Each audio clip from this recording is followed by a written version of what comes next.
সময় হচ্ছে হলে দর্শক যেত না। এখন কিন্তু তারা যাচ্ছে। তারা এখন সিনেমা হলে গিয়ে দেখতে বেশি পছন্দ করছে। আমি যদি উৎসবের কথা বলি বা যতগুলো হচ্ছে ঈদে মুক্তি পেয়েছে সবাই কিন্তু সিনেমা হলে গিয়ে দেখেছে। কেন দেখেছে? সেটা তো পরবর্তীতে চ্যানেলে আসবে, ওটিটি প্ল্যাটফর্মে আসবে। তবুও কিন্তু তারা হলে গিয়ে দেখেছে। কেন দেখেছে? কারণ সিনেমাটা হচ্ছে ভালো হচ্ছে। আমরা যখন ভালো কোনো একটা জিনিস উপহার দিব দর্শককে, তখন তারা হলে গিয়ে এমনিতেই দেখবে এবং সেই জায়গা থেকে বাংলা সিনেমা নিয়ে আমরা আশাবাদী। পরিবর্তনগুলো হচ্ছে গিয়ে উনার অভিনয় দক্ষতা, উনি নিজেকে যে এতটা বদলে ফেলেছে সেটা অনেক চোখে পড়ার মতোই। সে তার চরিত্র নিয়ে এখন ভাবছে, যেটা আগে হতো না। আগে হয়তো মানে একটা গল্প খুব বেশি একটা কিন্তু বদল হতো না।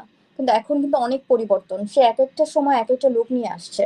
একেকটা চরিত্রের মধ্যে দিয়ে আমরা শাকিব খানকে এখন পাচ্ছি। এটা অনেক বড় একটা পরিবর্তন এবং উনি সফল।